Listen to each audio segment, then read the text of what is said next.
Having people come up to me after I was done playing and ask me for CDs was one of the coolest moments of my life, and it still is. Even though I had 0 CDs to give out at that point.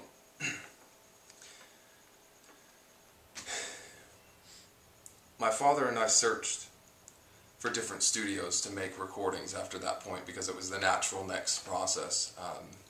We went to different studios around Vegas and recorded a few songs here and there, but nothing ever really felt right at that point. And then one night my dad came up to me with a serious look in his face and he said one word: Nashville. He told me, if you're serious about this, and I know you are, then so am I. And we need to take this to a place that's going to get us the product that we need.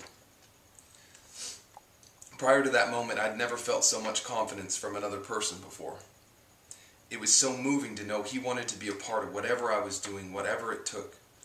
My father started reading books about being a music manager, interviewing people that were involved in that sort of thing, and trying to just basically learn how to develop someone's career and make it tangible.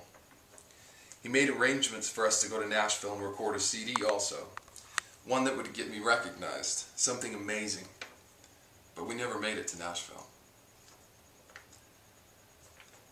I remember telling my father goodbye one night as I walked out of our apartment. I was going out celebrating with a friend, and I was walking through the door, and he was walking around, and I said, "Goodbye, Dad." And I kept saying goodbye. I said it like 3 times for some reason, and that was the last thing I ever said to him. He died a few hours later while I was gone from a blood clot. And so at that point, with his death, it ended my dream at that point too. Now, what unfolded after that was my own making. I let my dream die. I didn't want anything to do with music anymore at that point because I felt like it hurt too much. It reminded me so much of my dad at that point that I just gave up.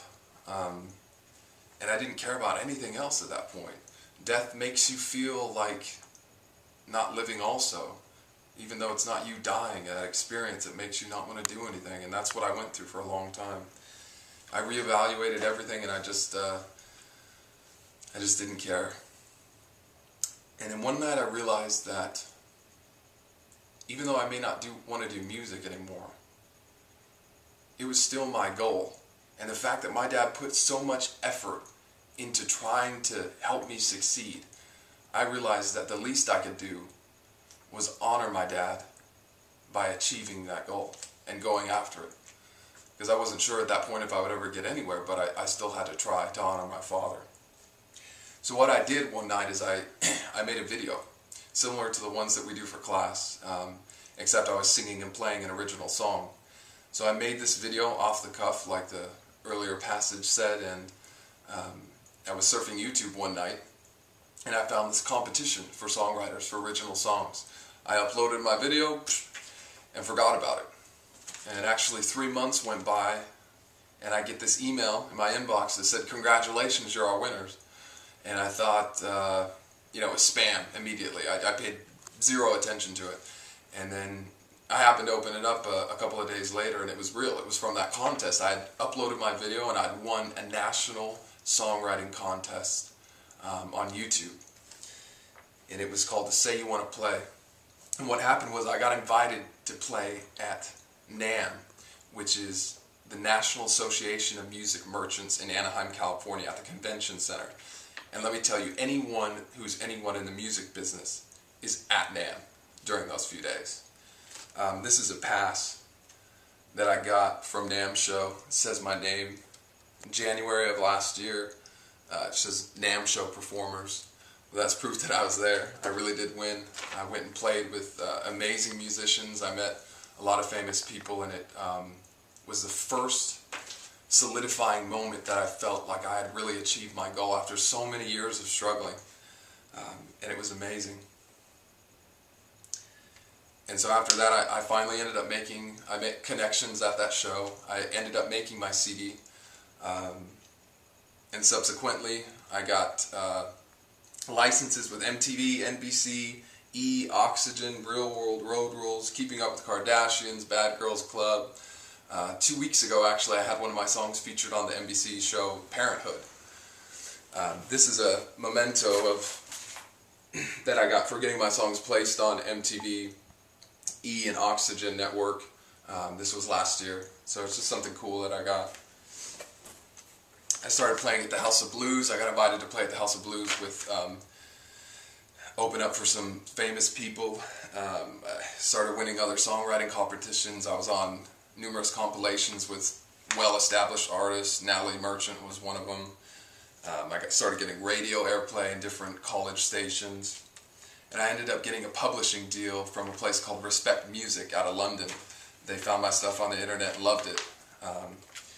So just from that tiny video, just what it really was me kept going. I kept my dream alive. From that little bit of effort, I finally achieved it. It was there. That's what I always wanted. It was amazing. And my dream to become a musician was the reason I made it through the most difficult portions of my life. The hurdles were there along the way too, and they always will be around. They're there for everyone in some way. At times it felt like if mine were enormous black brick walls that stopped me dead in my path. And those same walls could have kept me there, trapped in the perpetual what-if land forever. They certainly had the power to, if I would have let them. And I almost did.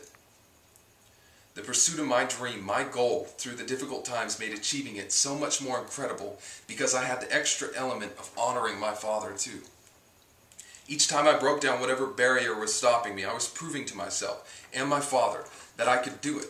I could lay my hands on my dream and I could confirm that by never giving up. Now let me let you in on a little secret.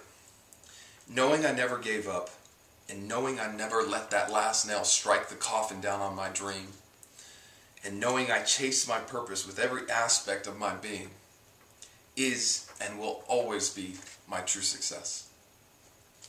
Hamilton Holt said, "Nothing worthwhile comes easily." And that's the truth in every possible way.